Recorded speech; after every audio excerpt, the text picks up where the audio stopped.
Hi guys, it's Nunu and I'm here with you on a word screen to answer this question. Where are we? What are we doing in this class? In week 1 last week, our aim was to understand what thinking is and what it means for us to engage in deductive, inductive, and abductive thinking. In week 2, our aim is to understand how faulty thinking, particularly faulty deductive thinking, helped enable Adolf Hitler, a tyrant, to rise to power.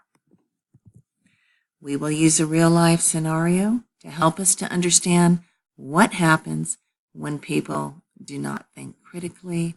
And of course, on your own, if you're in LA, you can go to the Museum of Tolerance. Here is the address here. And it shows us 2 cases of what happened, real-life scenarios, when people did not think critically, and that was, of course, the Holocaust and also slavery in this country. Okay, let's go ahead and go into our class. We are in home, our bulletin board, and what do we have on home? We have a link to week 2 in modules, June 17th through the 23rd, 2019. We have our essay 1 about Hitler, and we have 2 MLA quizzes, which will help us with this essay. You can click on this link to go into modules or go into modules over here.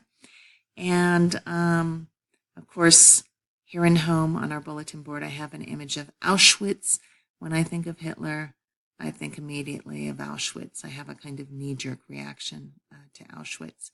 So I have some photos of Auschwitz here, the interior and information in this link.